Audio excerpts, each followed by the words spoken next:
नमस्कार मंडळी, श्री स्वामी समर्थ। आज मी साबुदाण्याचे रिंग्स बनवते। पापड नाही करत आहे, म्हणजे फेण्या नाही करत आहे, रिंग्स बनवते।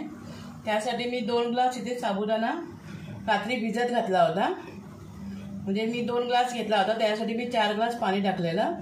त्यामुळे बघा एकदम असा मऊ भिजला बघा। आता याला मिक्सरच्या भांड्यात घेणार मी आणि थोडं थोडं घेऊन थोडं थोडं पाणी टाकणार त्याच्यात आणि त्याची एकदम बारीक पेस्ट करून घ्यायची।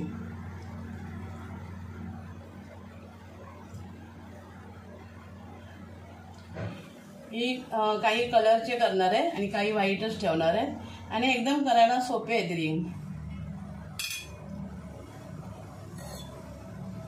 काढून घेते बघा, इतका पातळ पाहिजे ते, म्हणजे एकदम पेस्ट झाली पाहिजे, जरा सुद्धा जाड नाही ठेवायचं। आता सगळं मी असं बनवून घेते। हे बघा, माझं सगळं आता पीठ वाटून झालंय मिक्सरला आणि हे एवढं घट्ट आहे, तर आपल्याला ह्याच्यामध्ये पाणी टाकायला लागेल। तर मी आता ह्याच्यात पाणी टाकून घेते पहिल्यांदा। पण पहिल्यांदा मी पाणी टाकायच्या आधी ह्याच्यातलं थोडंसं पीठ मी काढून ठेवणार आहे वेगळं, कारण माझ्याकडचं हॉलमध्ये एवढी जागा नाही आहे। कारण हे छोटे छोटे रिंग्स होतात ना, ह्या भरपूर प्रमाणात होतात आणि माझा हॉल आहे एकदम छोटा, त्यामुळे मी यातलं अर्ध पीठ काढून ठेवते की ते सुकल्याच्या नंतर मग मी ह्या घालणार। आणि त्या सुकायला वेळ पण नाही लागत, लगेच सुकतात, उन्हात पण टाकायची गरज नाही लागत। आणि यातलं मी अर्ध पीठ काढून ठेवते, मीठ वगैरे पाणी वगैरे काहीच नाही टाकणार। आता आपण ह्याच्यामध्ये पहिल्यांदा पाणी टाकून घेऊया, थोडं थोडं टाकायचं। गॅसवर ठेवायच्या अगोदरच ह्याच्यात पाणी टाकून घ्यायचं।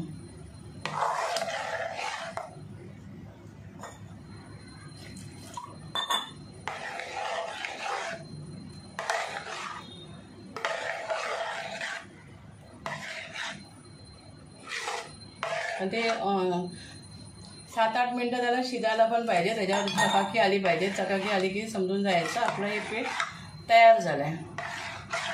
आपल्याला ह्याला साच्याची पण गरज नाही आहे, ना साचा नको, ना उन्हात टाकायचं झंझट नको, आपल्या घरातल्या पंख्याच्या खाली आरामात सुकतं। मी अजून थोडं पाणी टाकते, कारण गॅसवर ठेवल्यानंतर ते घट्ट होणार आहे। आता मी हे गॅसवर ठेवते शिजायला। ह्याच्यात आपण मीठ टाकून घेऊया आणि मीठ ॲक्च्युली कमी टाकायचं, कारण ते नंतर सुकतात ना, मग ते सगळं मीठ जास्त प्रमाणात होऊन जातं, म्हणून मीठ पहिल्यांदा कमीच टाकायचं। आणि हे उपासाचं असल्यामुळे मी ह्याच्यामध्ये जिरं वगैरे काही नाही टाकणार। मीठ कमी झालं तरी चालेल मला, पण जास्त नको। मी आता टोप गॅसवर ठेवलं आहे आणि आता ह्याला हलवत राहायचं आणि गॅस मी मीडियम ठेवलं आहे। एकदम फास्ट करायचं नाही, नाहीतर खाली तळाला ते चिपकून राहणार। अजून घट्ट करायचं आहे, ते अजून पातळ आहे, पण याच्यावर आता शायनिंग येत चालली आहे। जी साबुदाण्यावर शाईन यायला पाहिजे ना, ती आता येते। पण हे पीठ अजून पातळच आहे, एवढ्या पातळ पिठाच्या नाही करायच्या आपल्याला, अजून याला आपल्याला आटवावं लागेल। शिजून झाले आणि मस्त एकदम शाईन पण आले आणि असं घट्ट पण झालंय, तेव्हा एवढं घट्ट झालं। आता मी आता गॅस बंद करते। मी आता हे छोट्या छोट्या रिंग्स घालून घेते, अजून मिश्रण गरम आहे ना।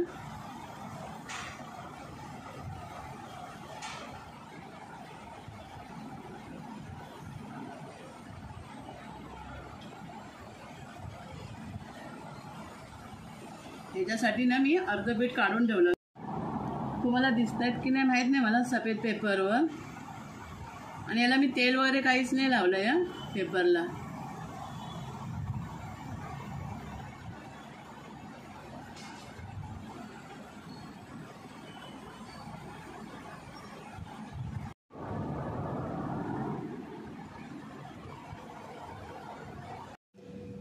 या बघा मंडळी, त्या साबुदाण्याच्या रिंगा बनवल्या होत्या मी.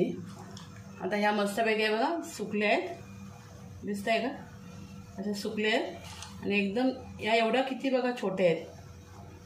आता आपण यांना तळून बघूया. आता आपण तळायला सुरुवात करूया.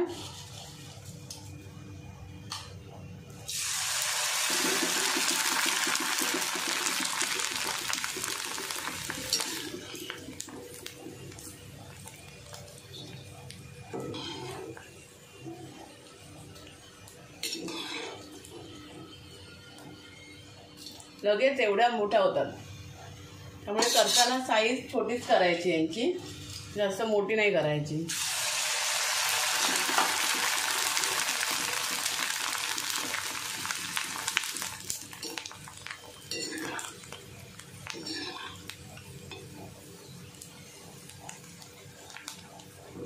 आणि चवीला पण खूप छान लागतात. आता श्रावणामध्ये उपवासाला करायच्या होत्या ना मला, म्हणून मी या केले. म्हणजे कसं जिरा वगैरे मी नाही टाकत, जिरा मिरची वगैरे काही नाही टाकत. या बघा तळून एवढ्या अशा मोठ्या होत्या. मगाशी मी तुम्हाला दाखवलं तेव्हा केवढ्या छोट्या छोट्या होत्या त्या,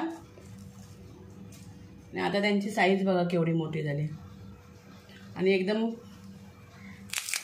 खुसखुशीत आहेत. व्हिडिओ तुम्हाला आवडला तर एक लाईक करा, शेअर करा आणि सबस्क्राईब करा. थँक्यू.